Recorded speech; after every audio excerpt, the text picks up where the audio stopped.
Grand Prix or US Grand Prix with 4 apiece. But it is Lewis who heads out Schumacher with wins, and he's won 6 times around the track, and we know he loves this track, absolutely loves it. However, as we said, this is the sprint qualifying, so we're not going to be seeing who's going to get the qualifying for the main race. That's left till tomorrow. This is purely for the sprint race tomorrow.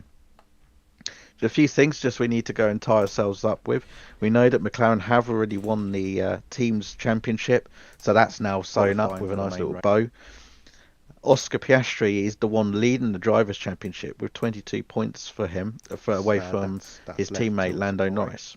So that is going to be really exciting tomorrow. And we also had news of early this week that Mercedes have confirmed that both George Russell and Kimi Antonelli will be driving for them next year. So that's a good thing to see. But along with that, we've got plenty of new liveries out there. You can see, I think about half of the grid have decided to go for a one-off special liveries on there. So we've got the Haas, we've got the Racing Bulls, we've got Williams, we've got Aston Martin. Alpine have decided to jump on the bandwagon with that as well, and McLaren too. And there's plenty out there to see, and I think they all look stunning. I don't know about you, Gonzalo, but I think those liveries that we've seen, what a work of art. I absolutely love that. I don't know about you. My favourite is the Racing Bull livery. I think that looks absolutely gorgeous on that, with that sort of almost like, I was going to say, is leopard print skin. Yeah. Which just ties it off really nicely. So, what do you think? What are you saying about these liveries for this weekend? Yeah, I really like them. I think Racing Bulls, and good evening, by the way, everyone. It's a bit chaotic when you do things live, but it goes towards the authenticity of the show, which we love.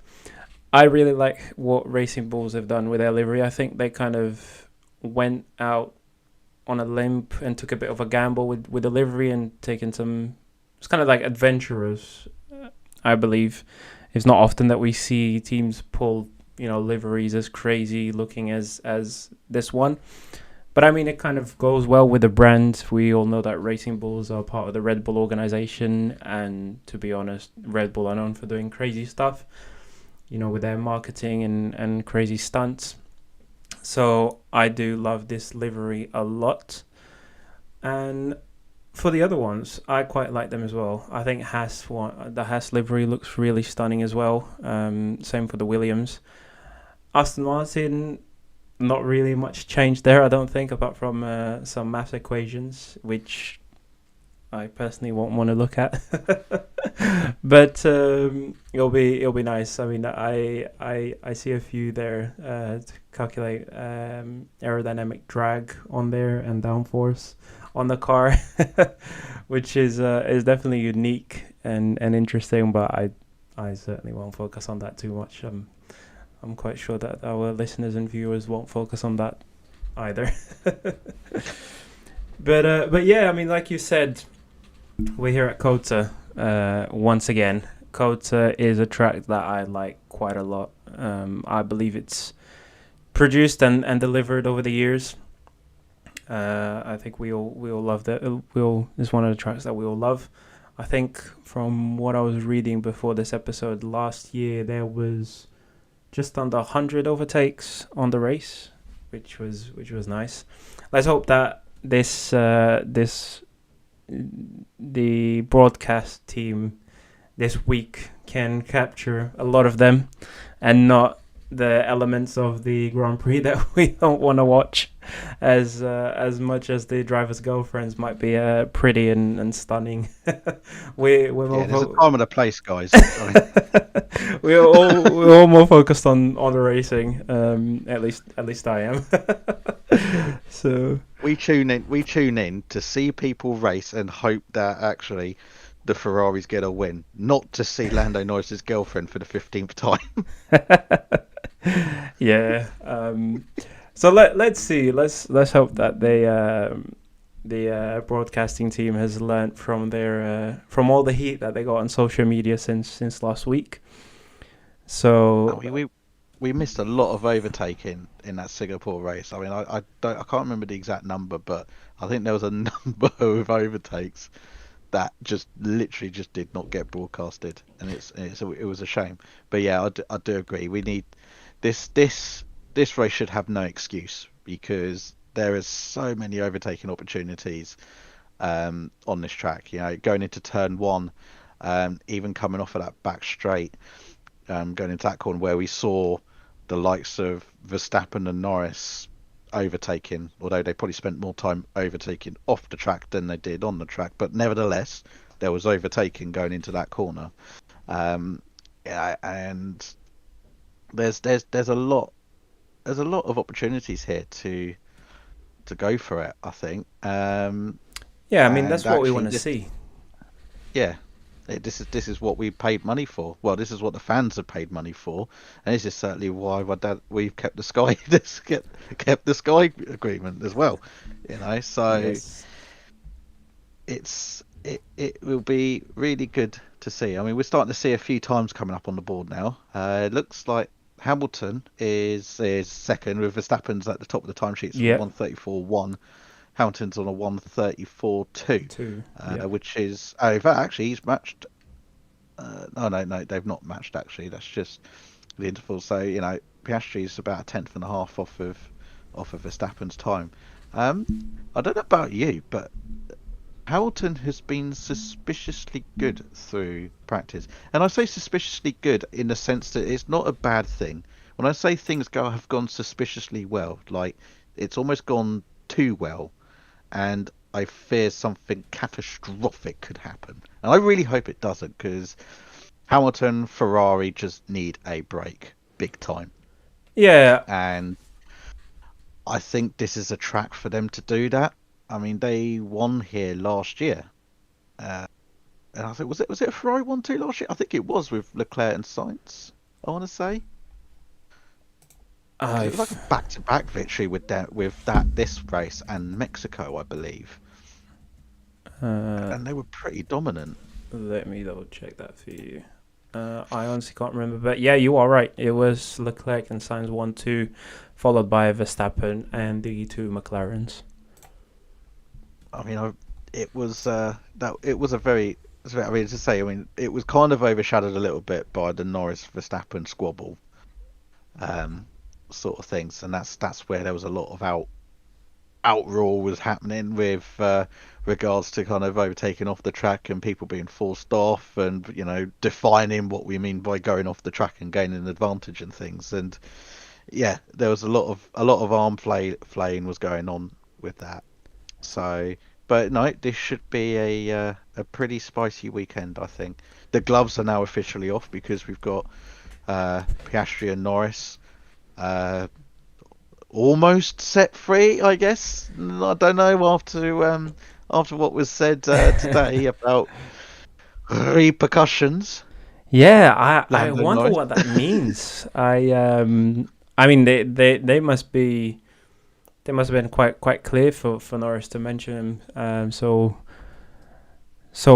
you know clearly on the interviews ahead of the weekend, and yeah, I wonder what kind of repercussions they mean, and because they're actually going to be quite lengthy. You know, that he mentioned about repercussions until the end of the season, and we are at race 19 of 24. You know, so this is something that he's still going to have five races to deal with, and let's see how, one, what kind of repercussions he's talking about, and two, what kind of impact they will have on him and his championship fight with obviously Oscar Piastri, as well as Max Verstappen, who's in very well in the hunt of the two McLarens. So let's see. But I mean, so far it's been a good weekend for Norris. I mean, this is only the second session of the weekend, and he obviously topped FP1 earlier today, and now he's right up there. You know, currently less than 2 tenths away from that top spot. But yeah, it'll be interesting. I believe that we will get more developments on what these repercussions mean. But yeah, let's see what kind of impact they're gonna have on him. I'm curious to see. Yeah, because I don't know if it's just a slight hint at something. Maybe it's a hint to say, we might be having to kind of start pulling rank and going. You're gonna we're gonna be favouring Piastri here. But and what does that? And if that is the case, well, where does that leave Lando? Is he now on his own? Is he now got to Mm. find his way through and take every single opportunity he has? Because you're going to be at a point where this is a championship.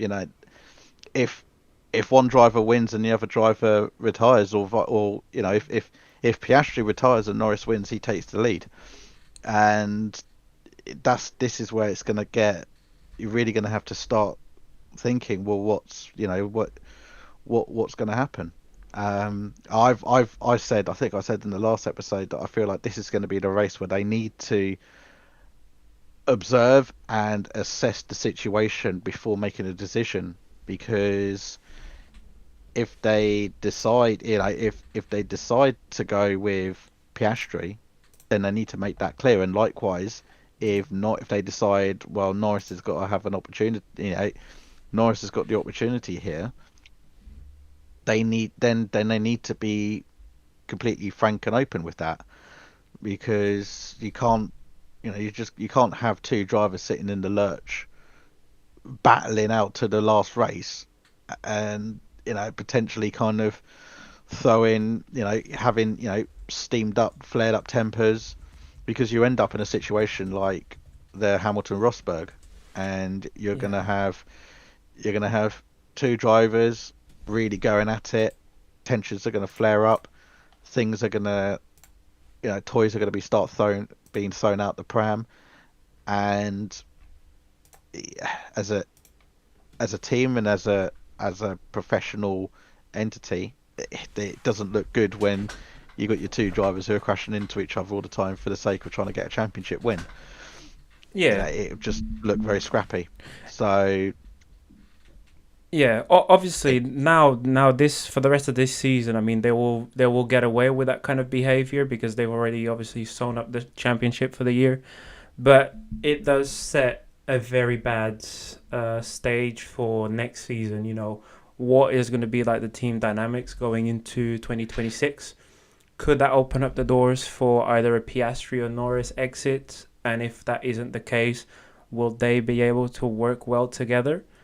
Um, you know, we've seen a lot of maturity displayed by both of these two drivers throughout the season. They've had some hairy moments all throughout, but they've managed to to grow from it and get over the issues, and overall seem to have worked reasonably well.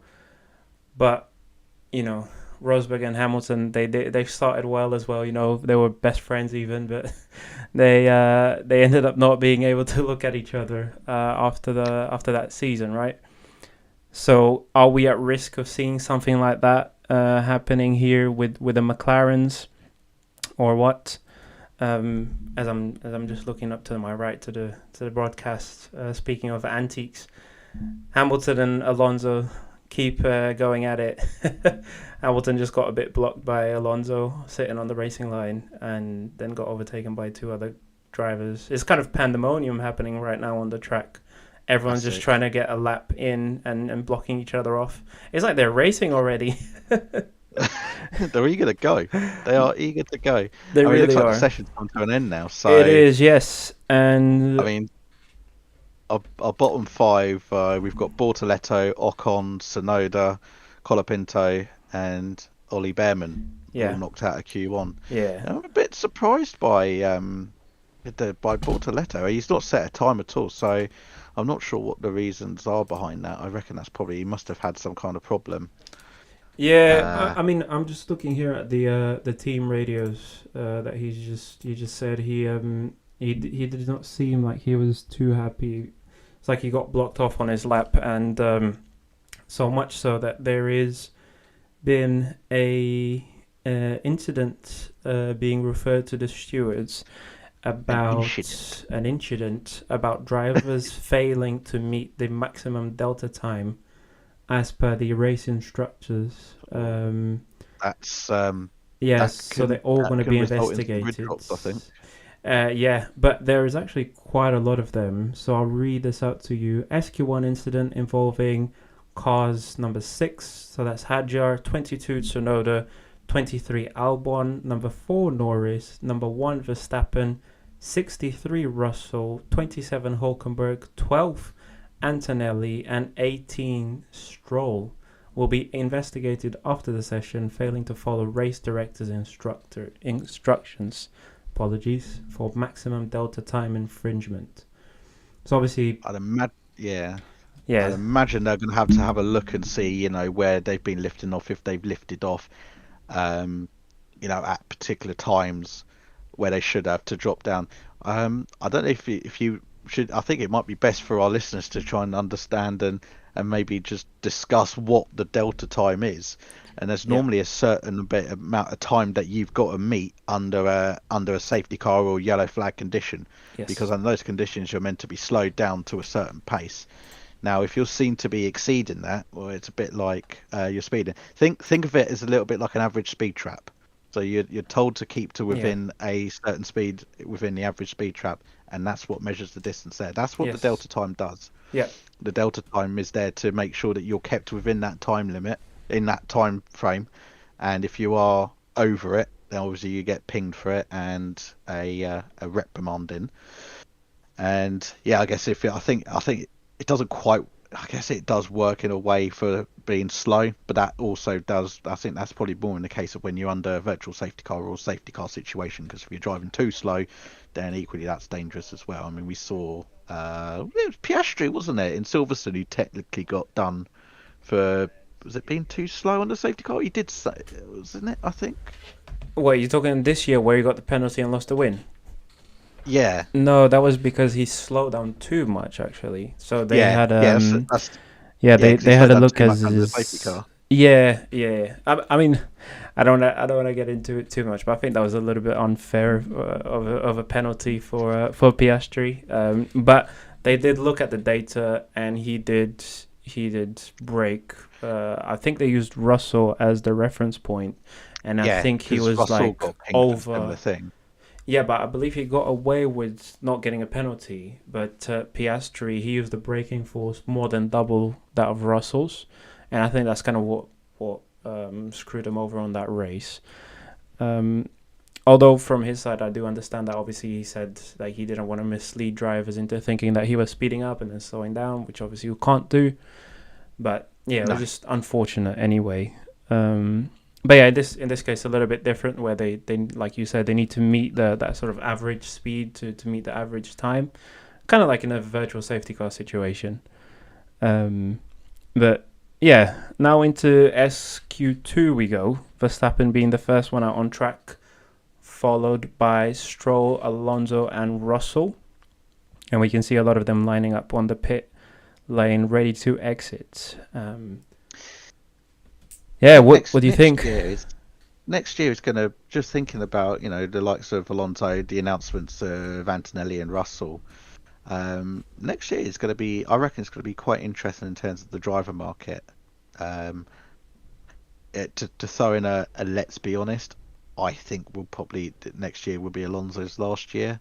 I mean, I know he said, well, depending on how good the car will be next year, which it could be a good car because Adrian Newey's designed it, but it's maybe he would want to stick around, but at the same time, he's got to be knocking on the door of 45 now.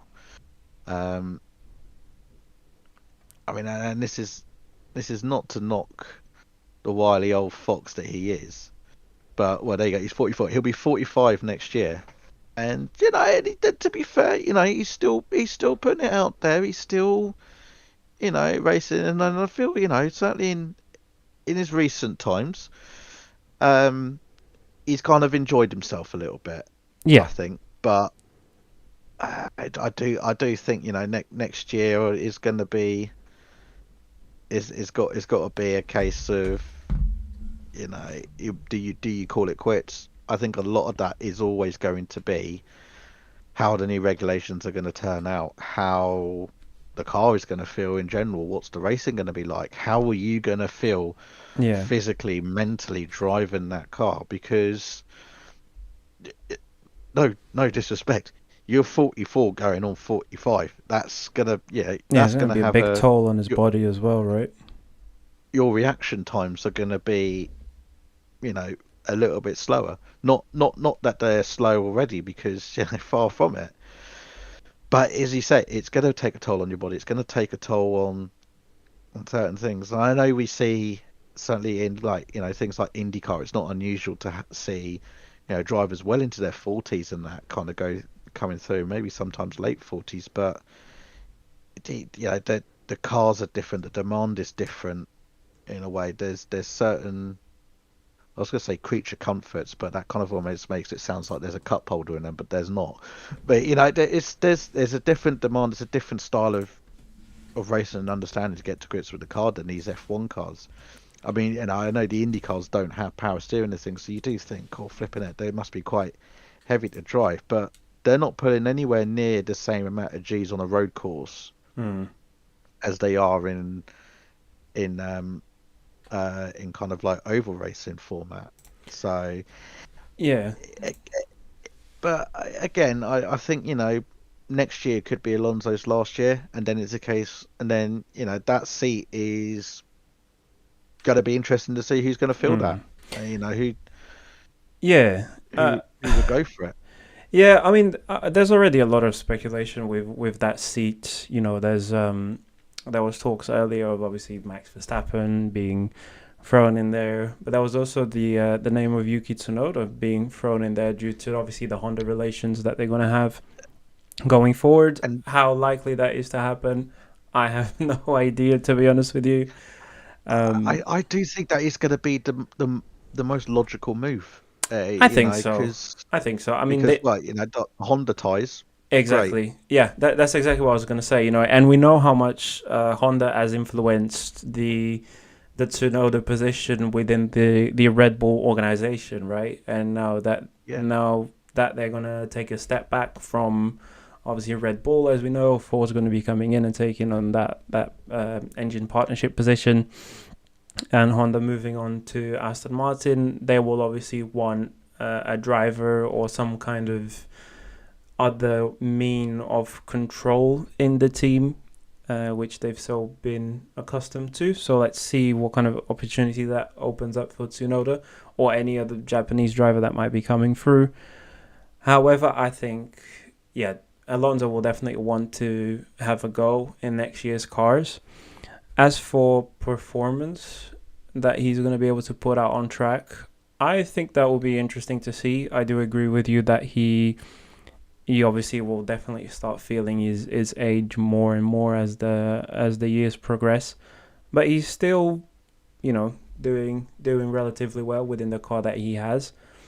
And in terms of adapting, we look at someone like the well, the closest person to Alonso on the grid in terms of age is Hamilton, and Hamilton was not able to adapt to these cars, and Alonso has. So let's see how he adapts to next year's cars. Will Hamilton be able to adapt himself to next year's cars? Well, that's also another question. With obviously a lot of the pressure that's been building with his relationship with Ferrari. So let's see what kind of effect next year's cars and the new regulations are going to have on the drivers, and yeah, see what happens, man. But I yeah. am excited. Uh, I think that's very true, because effectively, everything goes to zero from next year. I know that sounds like a very broad term, but certainly in these regulations, when everything's gone to zero, you sort of go into the following season knowing that the Red Bull will probably be decent, or knowing that the McLaren is actually going to have a shot because of how it went last season. But because of all the regulation changes, and a lot of that again on the engine and on the chassis and things, everything is is completely even. You literally don't know who is going to come out on top on lap 56 of the Australian Grand Prix. We don't know. It could be Verstappen, it could be Hamilton, it could be Russell, it could be Lance Stroll for we know. But that doesn't, you know. And the day that Lance Stroll gets the top step podium on a race, I think we would declare him the the polar bear in Texas because no one would. That's something you just won't. No disrespect to him, you won't. I don't think you would see that. The chances are low, but not zero. But Yeah. if we're really being honest, I don't think we'll see it.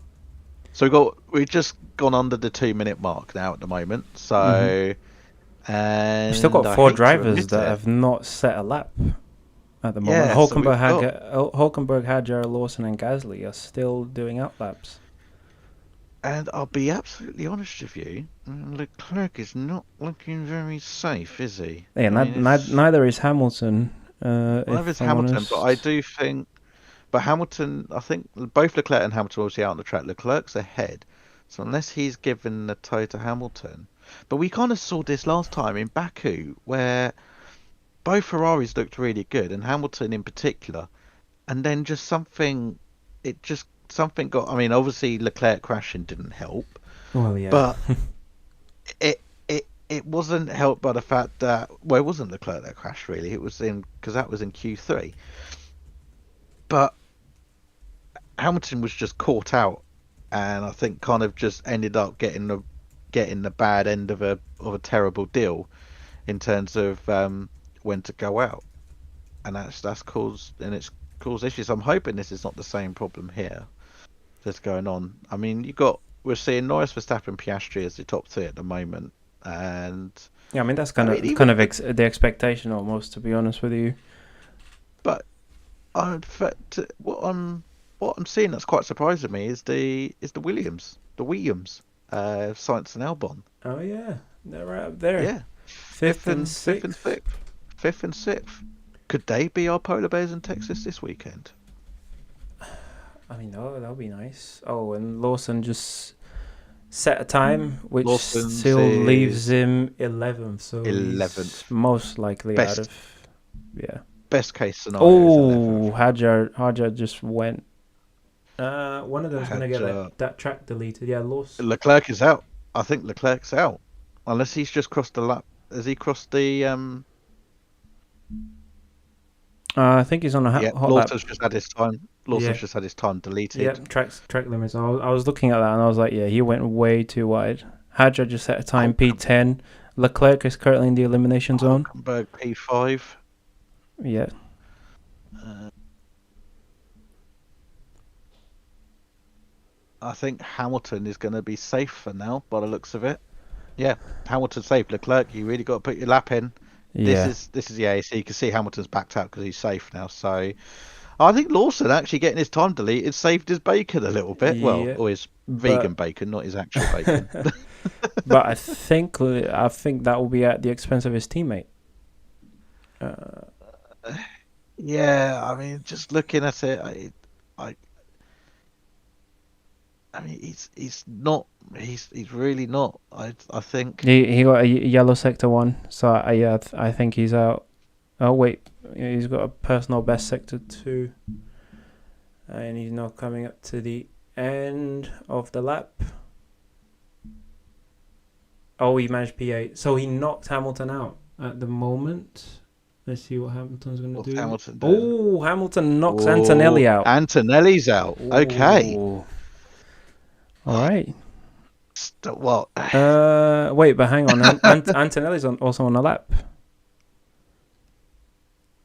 Yeah, he's currently on the back straight on DRS zone. So it's still.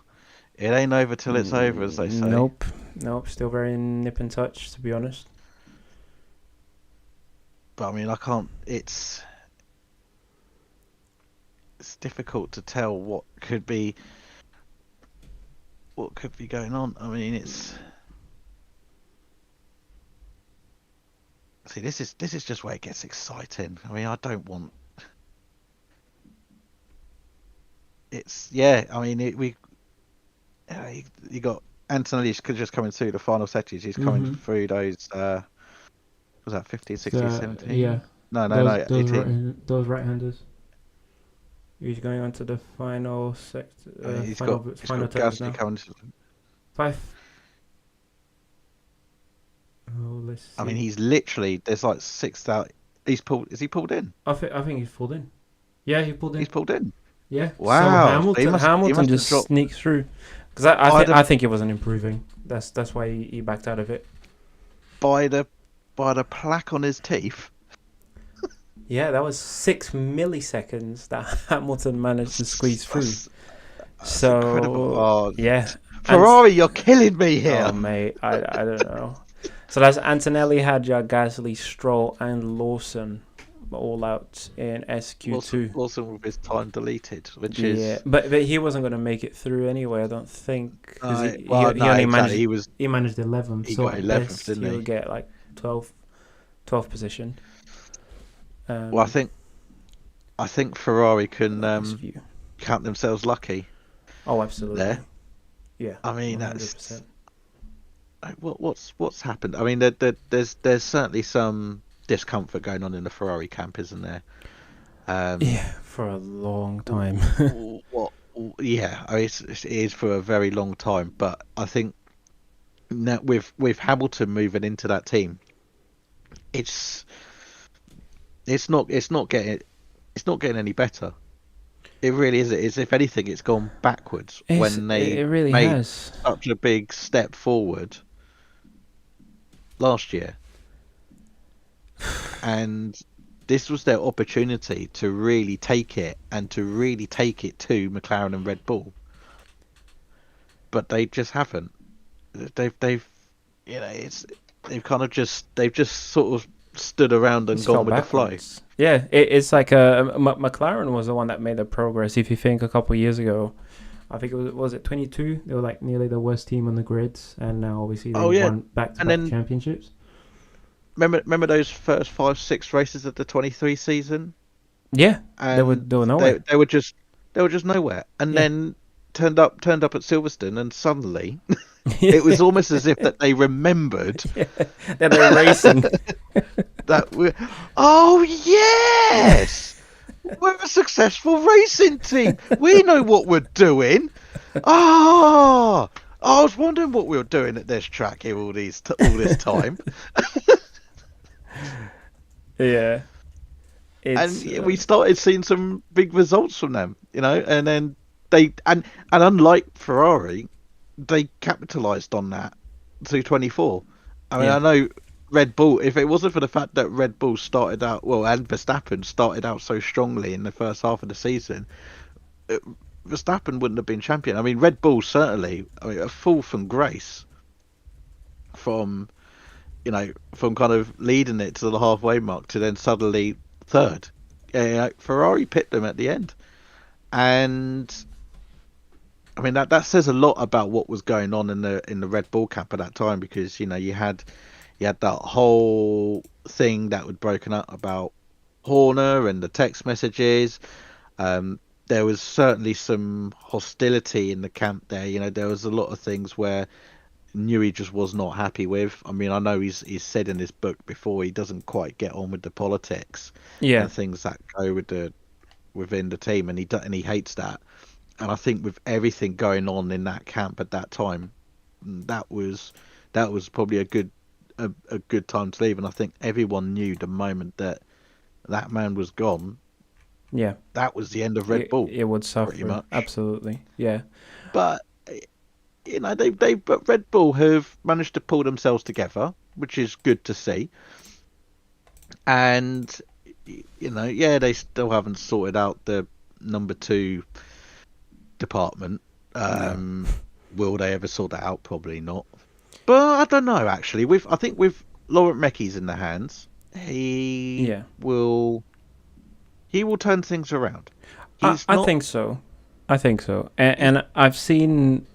Sorry, don't lose your train of thought. I was just going to make a quick observation that I've seen certain glimpses of a Tsunoda improvement, But obviously, with these things, they take time. And how many years has Red Bull been building the team around Verstappen, and basically something that's unfriendly to a second driver?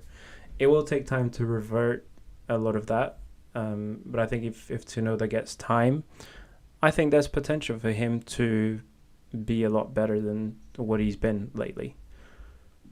Yeah, and I think I think having actually promoting Meki's in house from Racing Bulls to Red Bull is a good move because it's a good move because one, I think he's proved himself more than capable at Racing Bulls, but also actually it's an encouraging sign for Sonoda because he's back with someone that he's familiar with. Oh yeah. Meki's knows how to work with him, and Sonoda is definitely someone who just needs that little kind of pick me up, and I think Meki's is the guy to do that. Hmm. And yeah, as you say, these things take time. I know it's not going to be a complete turnaround overnight thing for Sonoda at Red Bull, and I do hope um, for his sake and Red Bull's sake that they keep him on for Yeah. this season because in that seat because I mean it's only fair, isn't it? At the end of the day, like Yeah, I think it is. there's I mean you can't promote Liam Lawson because that kind of looks a bit awkward and stupid, and I still think it's a bit too soon for Hadjar, and I think that will just be damaging for him. Hmm. I mean, I know he's had some really outstanding performances this season. I think he's probably the best rookie on the grid in my opinion. Um, Yeah, I agree. 100%. 100%. I think he wasn't as hyped up as Antonelli, but he's certainly gone above Uh, and beyond the yeah, hype that he he's delivered, has. I believe. Yeah. Yeah, he's lived up to the expectations, which is why he needs protecting at all costs. Uh, from but from the Red Bull but curse.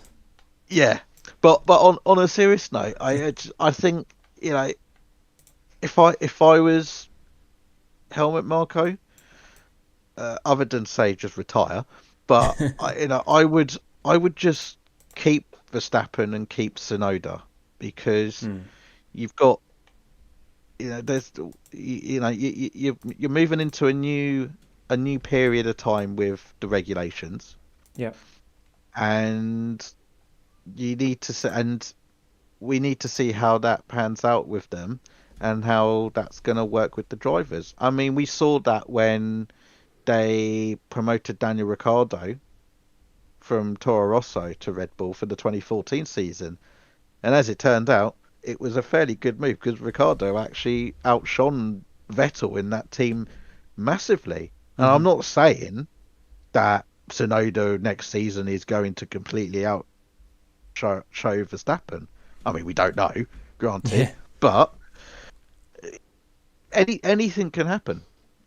Yeah. And I don't, and I think you start changing. It's slowly becoming almost like an insanity thing where you're just chopping and changing things and hoping to expect them to be at the same level as Verstappen, Hmm. and Yeah, but that's it's not not. that's not gonna happen. It's not going to happen. I mean, and we've seen time and again, and it's been covered over and over again. Verstappen's driving style is right on the edge to the point that it's not controllable. And when you're driving a car with a narrow window like that, it's only going to work for one driver. Yeah. Didn't work for Perez. It didn't work for Lawson. It didn't work for Ricardo when they started kind of going behind his back on it. It didn't work for Gasly, and it didn't work for Albon. Yeah. So, and I think that just says a lot, really. It only leaves the two thing. It leaves the one thing. Your team is favouring one driver, but unlike another team on the grid where they favour the one driver, this one can actually drive and pull the results out when it matters. Yeah. You know, so they need to. I hope for their sake they kind of stick to the two drivers. I know there's whole talk of, Arvid Limbard maybe coming in, or at someone like Alex Dunn, who's like shocked announcement to say he was leaving the McLaren Academy. I don't know where that's come from. Maybe he's doing the opposite of a Piastri and joining Alpine. Oh, could you imagine? Mate, I still remember when Piastri put that tweet out saying that he was not going to join Alpine. That was like ridiculous. Could you imagine society if Piastri was at Alpine?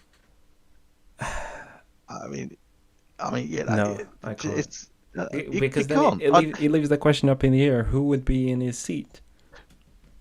Who would have been in that McLaren team? I put it Oh, this way. maybe I mean, Sainz. Maybe Sainz would have gone to McLaren instead it of could have been Williams. Sainz go back to McLaren, or it could have been like Jack Doohan, or could they have just taken a punt with Esteban Ocon? Because he would have been out of a seat, I reckon. Oh no, because it would have been Gasly, wouldn't it? Because it was like, who was it? Well, it was basically Alonso, wasn't it? It was Alonso and Ocon. Yeah, So and then Alonso left. Gasly went into it, and then it was Gasly and Ocon, and then Ocon left to join Haas, and that's when what's his name? Colapinto. It wasn't Jack Colapinto. Doohan. It was Jack Doohan, and now Colapinto. Jack Doohan, Yeah. who needs a second chance? Yeah, I'm it sorry, was. he needs this. It was Flavio Flavio Briatore was moving like prime helmet Marco and just axing drivers. I know. every couple race weekends. It's unnecessary, and I'm not saying Colapinto's overstayed his welcome, but he kind of has overstayed his welcome. Yeah. Oh, he's only going to be in for a few races, and here we are near the end of the season. Oh my God, still Hulkenberg done P1. nothing. Hulkenberg P1 What? right now, and there's 30 seconds to go. With 30 seconds on the... And Norris and Piastri and Verstappen are at risk because they've not done a lap yet. Neither has the Ferraris and Alonso. Okay, Leclerc can only do P5. Leclerc's P5. Could Hulkenberg be our polar bear this weekend? Hamilton He's has got 2 PBs and somewhat on track for overall best on the third sector. I think Hamilton Hamilton P4. is slotting himself to P4. And Sainz in P3. Wow. Oh, what's going look on? at the McLarens, 7th and 9th. Okay, no, Norris just went first. Never mind. No, yeah. Regular service has normal service has resumed. But now let's have a look at Piastri. Hang on. And Norris has crossed the line, and that's cemented him there. I mean, what are we saying? Piastri is just coming up to the end of the lap on the fast right-handers. Yep, Alonso's coming round. That's Russell Alonso third. P4. Okay. But Verstappen seems to be flying behind all of them. I think we're going to see Verstappen slot into P2. That's what I'm thinking. Piastri P2. Piastri is P2. Well, I was very wrong indeed. Well, but Verstappen can still not make even it in at there. live time are we good at predicting the results. Verstappen is P1. Oof. P1. Well, okay. Well, it's not. But wow, but the Ferraris. Oh my God. P8 and P10. Wow. You were saying... Are they still setting a lap, though? No, it's done. It's finished. They're just pulling yellows, aren't they? It's finished. No one's setting a lap now. You were saying earlier about... and Hamilton is asking, why did we lose time? Still no answer. But you... Dude, Hulkenberg in P4. Whatever they're doing to that Sauber... Keep it on that window, please. Well, no, I just think whatever they're doing to that, just give that Sauber to Ferrari. No, don't do it, man. Don't do it. Well, I don't know. They might be able to get something out of it. Yeah, just over 1/10 to Piastri and then Norris in P2. They're saying that to Hulkenberg. Look at that. Insane. I was just reading Charles Leclerc's radio messages. He's saying, I need to straighten him up a bit now. That's such a Leclerc radio message. I could even like hear it in his voice as well. I need to straighten up a bit. So Hamilton Ah, this lap.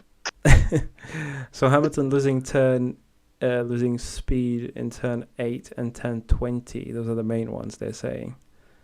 Uh, Hulkenberg saying he feels happy with the start of the weekend. So yeah, I mean So that's he's losing time in that sort of right hander as you come up the hill. It's that kind of yes, blind right hander, and that's it's it. a And then the final corner. yeah. I mean that I think when you come up the hill and around the corner like that, it's a little bit off camber. So I reckon he must be he's losing some Mm, downforce through there. yeah, And if he's losing it through 20, 9, 10, 11, 12, that's quite a bit. That's quite a bit. yeah, it's I think that turn 20 is that corner he came off at last year. Mm, Um, yeah, and that's yeah, quite an important sector to get right because it sets you up nicely for going towards that back straight, and you can make or lose a lot of time there. yeah. But I you need this confidence, man. You need confidence in the car, and neither one Ferrari driver has confidence in that Ferrari right now. the thing Nor is is the performance there. you've got two really talented drivers who have got the One of the world worst and cars. the potential to do great things. I mean, one has done great things. Another one wants to do great things, but his team refuses to let him do that. Yeah, And it is frustrating. I mean, I've basically become a Tifosi since like Hamilton started here, and it yeah, sucks. It's horrible. I hate it. it honestly does. So now you know how those Ferrari fans have been feeling Oh, you since know what? I Raikkonen won the feel last your pain. trophy. Yeah, I feel it. Life was bliss when I was supporting Mercedes. I still kind of support Mercedes because just being brought up in a Mercedes household. You are a But Mercedes driver yourself, mate. yeah, granted. So you got to support your home team. You know what I mean? Uh, but and then McLaren as well. I'm also support McLaren. And but this is just painful. Yeah, It's like it's painful to see. honestly, Ferrari and Manchester United must be like actually like I hope must have some kind of pact that we don't know They about they are because they they are seem very to linked, aren't they? Their they are success and they're failures. both red. They had success in the past. They had their like fantastic epic eras in like the 2000s, and then they've just been anonymous for the last like 15. They've just been strolling around the track. No pun intended. Yeah, they pulled out one or two in the bag that has surprised us and kind of given us false hope, only to sort of let it drop at the end. Yeah, And it's so sad to see it. It's just honestly, I mean, and then I generally, and I do think Hamilton can go there and just literally give it a good old fashioned British shakedown of just going, this doesn't work, that doesn't work. You need to change this. You need to change that. yeah, This needs to be done. That needs to be done. And but and I think the trouble is that's what they need. But I don't think Ferrari are just ready to accept that because I think it's just too set in their ways like that. I mean, I don't know if you saw, but you saw there was like the rumors that Horner could be going to Ferrari. yeah. I wanted to touch on that on this episode. And then Hamilton saying that it's been distracting to the team. I'm not sure how. What do you think of that? I mean, I'm not saying this because I'm not a big fan of Horner. I think he's many things, I don't but think many people are, to be honest with you. i- if if I was Christian Horner, I I've just been given 80 million quid to basically do one from Red Bull, and I would just much rather just go take a year out, take Mm. 2 years out, spend time with my Spice Girl wife and kids, and just chill, and just enjoy life, slow down a bit, move into lane one and stick it on cruise control at 70 for a little bit. and just take in the scenery. You know, just give yourself time. Like 20 years, you've been at that team Mm. running it. You know, and out of those 20 years, you've won. You've won you've won 8 drivers' championships. You've won, was it 7 constructors titles as well? I think. You know, one of the most successful team principals going. Yeah. And he's built Yeah. Red Bull up from dot. Yeah. Uh, do do you really want to kind of get up and leave and move your family to Italy to go run Ferrari? I don't think you will. I think he's got the correct mindset to change that team around. I think he's got If he's given the same amount of power that he had at Red Bull, yes. But yeah. I don't see that happening I with don't the see Ferrari culture would of be wanting to Ferrari. do that. Yeah, no, no, absolutely So not. I think, and funnily enough, I even said this to my dad the other day. Actually, um, yeah, if he just decides to step away from it, great. But I think he could make a decent pundit.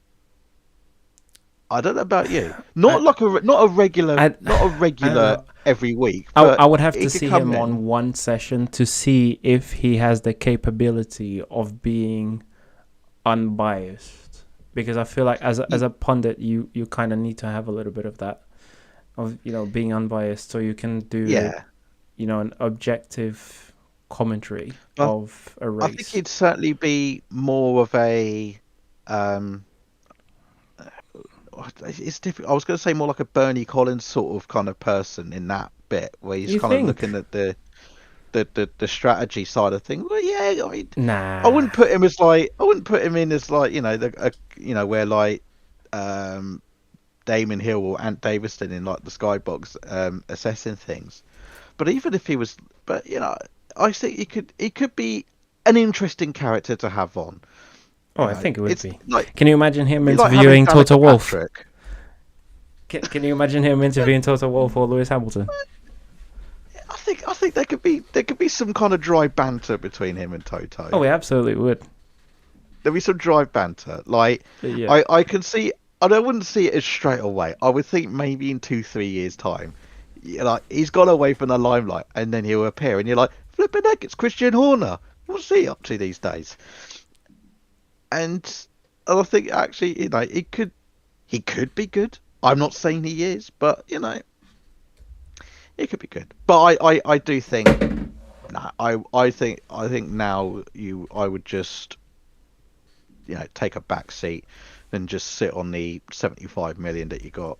And the other thing as well is it's like what else have you got to achieve once you've like had that much success at Red Bull as a Yeah, team principal? I get that, but at the same time, you could also ask the other side of the question, which would be, yes, on one hand, what else have you got to achieve? But on the other hand, we say, and we kind of saw this with Alonso. We say, us sitting outside, oh yeah, why don't you just go and do something else? You've been at it for 20 years.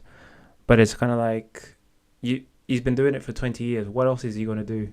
What else does he, you know, can he do in that's going to give him the same drive, pleasure, sense of achievement, whatever it is that they feel? Because we saw this with Alonso, right? He left F1, said he was done with it, and then he came back a couple of years after that and said he missed it and he couldn't stay away from it. So could we see the same thing with a team principal like Christian Horner? I think Yeah, maybe. I guess like the rumor also does kind of swell around. Could he go to Cadillac? I mean, if there's the possibility of another team maybe coming to the grid, could he be in? Could he be tempted into that? Maybe. So, and then again, I mean, and that could be a good place to go because that's like, you know, getting going back to how it was when he was at Red Bull. Red Bull, okay, took Yeah. over from the Jaguar, running the things, but it's kind of come from, it's for Red Bull. It kind of started from zero and it was built up from there. Yeah. So starting a new project from scratch, and yeah, yeah, I think it could be good. and Um, and I think that they Red Bull had a lot of belief in him, and they put a lot of faith and trust in him to get the team to get the team not just up and running, but to get it to get it successful, and he'd done it. In the first 5 years, he got race wins, the drivers' championship, and a constructors' championship. Yeah, that's pretty good going. yeah, So yeah, I think yeah, I don't know. I guess we'll have to wait and see what happens. I think either way, we'll have some excitement coming our way, and yeah, pretty soon we'll know. Um, but yeah, I was just looking here at some of the documents that they had, um, the FIA had released, and just for some information on what we were talking about earlier. So it says here that the time that the drivers had to adhere to is 1:55, 1 minute 55 seconds. Just going back to that Delta oh, situation, which back is to going to those be drivers. And yeah, which is going to be investigated now after the session. well, I think normally during the race, if they kind of seem to have broken the delta, where it's either a drive through or stop go penalty. I mean, for that because well, it's a safety thing effectively, and that normally gets the most severe punishment you can get. So that would either be a drive through or a stop go penalty. So it wouldn't just be your normal time penalty that you get for like if you cause a collision, you get like a 5 second penalty which you take on your stop or you take at the end of the race. No, Yeah, this would be you have to go in, but obviously that's not going to be the case. Um, that's not going to be the case here. You're probably going to be looking maybe two or three place um, grid grid drops. I think for drops. some Yeah, drivers, yeah, but would which that be for would that be for the Grand Prix, or would that be just for the sprint I race? I think that would be for the sprint race Yeah, because it's in the sprint qualifying. So yeah, it won't. It's not gonna necessarily affect yeah, the result for yeah. qualifying or Mm-hmm. the race. Okay, yeah, no, that So makes sense. I was gonna say, I yeah, wanted to ask you, what do you think of this whole sprint format? do you know it's call me old fashioned. I'm not a big fan of it. I think what I don't seem to understand is bring all these cost caps in. You say you can only use a certain amount of engines, turbochargers, gearboxes, so on and so forth. Yet we're now putting in 24 races, and then we're adding maybe another 8 races on top of that. Well, okay, not 8 races. Well, yeah, 8 races, sprint races on Hmm. top of that. But that's still, you know, another 20 to 25 laps that you're running the car at full speed for, and that's not including the qualifying sessions and Yeah, things like that. This whole thing of trying to do, trying to be cost effective and keeping with budget, how is that going to work when you're effectively running 2 races every other weekend? hmm.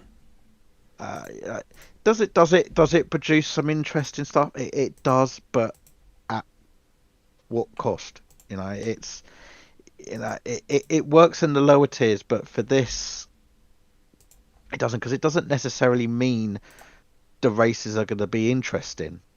Yes, It like you could have like it was at Spa where it actually wasn't that interesting a race in the end, the sprint race. Because you had your excitement over within lap one and lap two, but that's it. It's just settled in for the long run. Um, Only this time it was for 11 laps rather than 44 yeah, or however many laps that was. So unfortunately, I'm not a huge fan of it. and I I've seen improvements over the years with it, and it's gotten better to what it was when we first had it, where basically the sprint race determined your qualifying result for the grid. Um, that was pointless. But you know But what?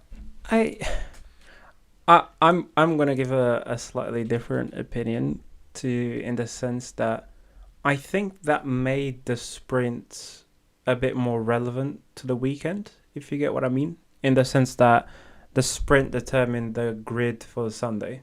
I think that made more sense rather than just now, just having basically an additional mini race just for the sake of racing, right? It's kind of it's pointless. yeah, Whereas when you had the sprint race setting the grids, on Saturday for Sunday, it just made the whole thing a bit more relevant and more intertwined with the actual championship.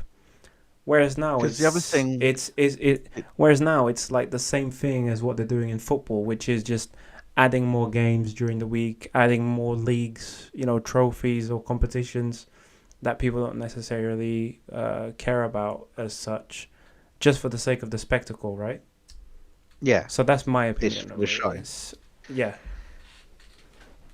I mean, we've seen. I mean, because the other thing I still couldn't work out was like, you'd have your sprint qualifying, which would actually be the actual qualifying.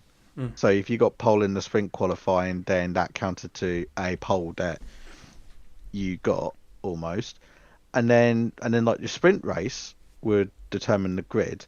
But I think Yes. wasn't it like only the top few actually like it kind of qualified for? I could never remember because like in some cases it just didn't really change. I mean like George Russell, like so was it 22 where George Russell won the sprint race and then won the race, but I don't think he technically got the pole for it because Kevin Magnussen got the pole. Are you? Which race are you talking about? Because Was that the one I can remember is The Brazil. Yeah, Brazilian, yeah, yeah. the Brazilian Magnussen Grand got Prix in Brazil. 22? Yes. Yeah. Poor old Kevin Magnussen went from here to there on that Yeah. weekend Oh so man. quickly. But it was so good to see him on the top step. I Everyone liked that Haas Absolutely. getting that Absolutely. pole, and Haas should cherish that pole. Yeah. 100%. Because they've not Uh, been nowhere since. no, which is a shame because I like Haas. I root for Haas. They're like the little team that Then, could. yeah, they're like the underdogs that everyone wants to see do well. They sort of want to do that. If they were a football team, they'll be Everton. Like they'd be there. You sort of want them to do well, and you hope they do well, but Yeah. you just know that the kind of when it comes to the crunch, it's just not going to happen. No, it's not. It's yeah. We just need to see how they keep going. I mean they are Yeah, committed to F1 for the next few years, and I do feel like they've been making good improvements under the new well, not so new anymore. The current team principal, I can never remember his oh yeah, name. Io Ayo Komatsu. Komatsu, yeah.